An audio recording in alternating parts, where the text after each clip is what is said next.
বিসমিল্লাহির রহমানির রহিম। সুধী দর্শক, আসসালামু আলাইকুম। আপনাদের জন্য আজকে খুব ইম্পর্টেন্ট একটা ভিডিও নিয়ে উপস্থিত হয়েছি। আমি মোহাম্মদ নাজমুল হাসান। আমরা অনেক সময় আমাদের জমি জমার কাগজপত্র নিয়ে সন্দিহান থাকি, অর্থাৎ শুধু আমরা ব্যক্তির নাম জানি, বাট খতিয়ান নাম্বার, দাগ নাম্বার কিছু জানি না। সো আজকে কোনো ব্যক্তির নাম দিয়ে, অর্থাৎ মালিকানার নাম দিয়ে কীভাবে জমি জমার ডিটেলস, রেকর্ড কিংবা তথ্য বের করব সেই বিষয়টি দেখাবো।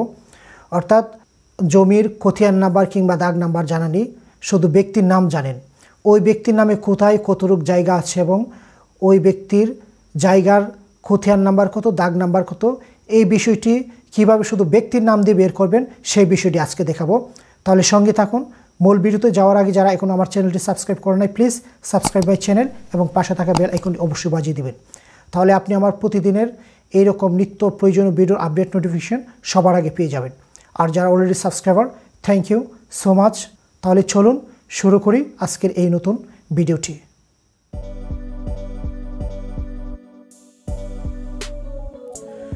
সুধী দর্শক, শুরু করতে যাচ্ছি মূল ভিডিওটি।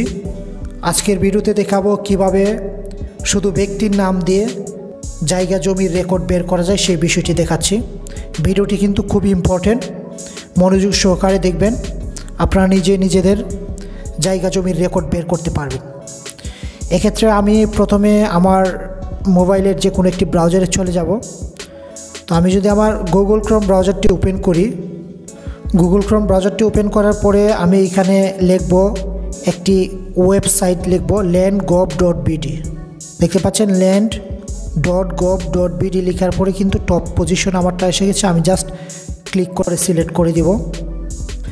দেওয়ার পরে একটি সাইট আসছে যেটা গভর্নমেন্ট অনুমোদিত, ভূমি মন্ত্রণালয়ের। ঠিক আমরা উপরের লিঙ্কে আমরা ট্যাপ করে দিব। ট্যাপ করার পর ভূমি মন্ত্রণালয়ের যে ওয়েব পোর্টাল, ঠিক সেই সাইটে আমরা এসে গেছি। তো এখন এটা মোবাইলের মোডে আছে, অর্থাৎ অ্যান্ড্রয়েড মোডে। তো আমরা এই সাইটটাকে ডেস্কটপ মোডে করে নেব, অর্থাৎ আমরা কম্পিউটারে যখন কোনো কাজ করতে চাই, কম্পিউটার স্ক্রিনে যে মোড থাকে ঠিক সেই মোডে করে নেব। এই জন্য আমরা উপরে 3 ডট মেনু দেখতে পাচ্ছেন, এখানে আমরা ট্যাপ করব। ট্যাপ করার পর নিচে দেখবেন একটি অপশন আছে ডেস্কটপ সাইট। এটার পাশে একটি স্কোয়ার ঘর আছে। এই ঘরে আমি যদি ট্যাপ করি একটি চেক মার্ক হয়ে যাবে। দ্যাট মিনস আমার স্ক্রিনটা কম্পিউটার মোডে হয়ে যাবে, অর্থাৎ ডেস্কটপ মোডে হয়ে যাবে। তো আমি ট্যাপ করে দিলাম।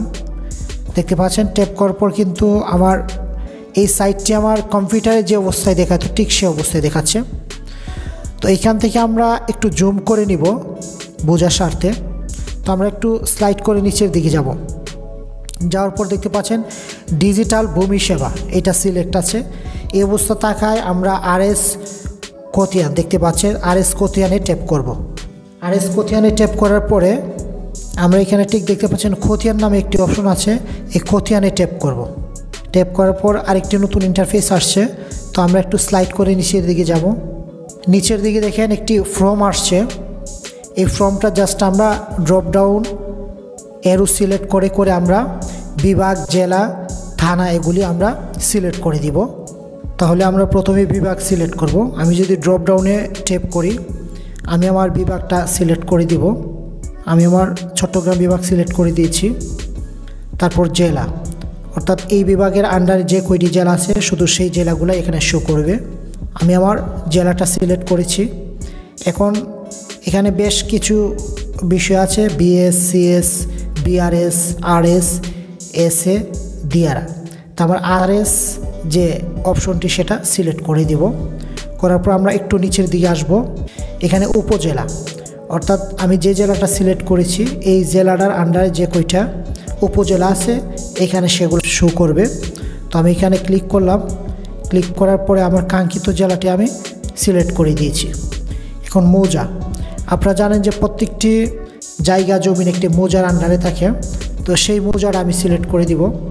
তাই মৌজাতে যদি সিলেক্ট করি, এখানে ট্যাপ করে প্রত্যেকটা, অর্থাৎ এই উপজেলায় যে কয়টি মৌজা আছে সবগুলো এখানে শো করছে।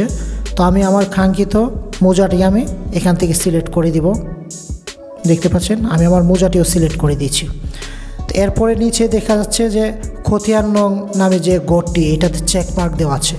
তো আমি খতিয়ান দিয়ে না, আমি যেহেতু বলছি যে আমি খতিয়ান কিংবা দাগ নাম্বার কিছু আমার জানা নেই, সো মালিকের নাম দিয়ে আমি দেব। তাহলে মালিকের নামের এখানে আমি একটা ক্লিক করব। ক্লিক করার পর কিন্তু মালিকের নামের গড়ের পাশে ঠিক চিহ্ন উঠে গেছে এবং সাথে সাথে নিচে একটি গড় উঠে গেছে। তো আমি এখানে মালিকের নাম দিব, অর্থাৎ যে ব্যক্তিকে আমি সার্চ করতে চাচ্ছি যে এই ব্যক্তির নামে কোনো জায়গা জমিন আছে কি না। তো আমি ওই ব্যক্তির নামটা লিখব। দেখতে পাচ্ছেন ওই ব্যক্তির নাম আমার লেখা শেষ। এখন নিচের দিকে আমরা আসব। আসার পর ক্যাপচা কোড লিখুন, অর্থাৎ এখানে 4টা সংখ্যা আছে, অঙ্কে 4টা সংখ্যা লেখা আছে। এই 4টা সংখ্যা দেখে দেখে আমি পাশের ঘরে লিখব। আমার 4টি সংখ্যা লেখা শেষ। এখন নিচে অনুসন্ধান করুন নামে একটি ঘর আছে। তো এই অনুসন্ধান করুনে যদি আমি ট্যাপ করি, দেখতে পাচ্ছেন অনুসন্ধানের উপর ট্যাপ করার পর কিন্তু ওই ব্যক্তির নামে কোথায় কতটুক জায়গা আছে এবং দাগ নাম্বার কত সহ কিন্তু দেখাচ্ছে। দেখতে পাচ্ছেন এইখানে এই যে আব্দুল জলিল 73 নম্বর খতিয়ান, তারপর 166 নম্বর খতিয়ান, 168 নম্বর খতিয়ান, 169 নম্বর খতিয়ান। এরকমভাবে ওই ব্যক্তির নামে কোথায় কতটুক জায়গা আছে, কত নাম্বার খতিয়ান, কত নাম্বার দাগ। আমরা যখন খতিয়ান পেয়ে যাব এখানে, তাহলে খতিয়ান দিয়ে যখন আবার সার্চ দিব তখন কিন্তু আরও ডিটেল সব কিছু পেয়ে যাব। তাহলে আশা করি আপনারা শুধু যে কোনো ব্যক্তির নাম দিয়ে যদি সার্চ দেন এরকমভাবে, তাহলে আপনি কিন্তু তার নামে কোথায় কতটুকু জমি আছে আপনি কিন্তু সব ডিটেলস দেখতে পারবেন। আশা করি ভিডিওটি আপনাদের বাস্তব জীবনে অনেক উপকার আসবে। আর যদি ভিডিওটি উপকার আসে প্লিজ আমার চ্যানেলটি সাবস্ক্রাইব করে নেবেন। আর যদি ভিডিওটি দেখে ভালো লাগে তাহলে অবশ্যই ভিডিওর নিচে লাইক বাটনে একটি লাইক দিয়ে দিবেন। তো আবারও নতুন কোনো ভিডিও নিয়ে আপনাদের সামনে হাজির হব, যে ভিডিও আপনাদের বাস্তব জীবনে কাজে আসবে। ততক্ষণ পর্যন্ত ভালো থাকবেন। আজকে এখানে শেষ করছি। আল্লাহ হাফেজ।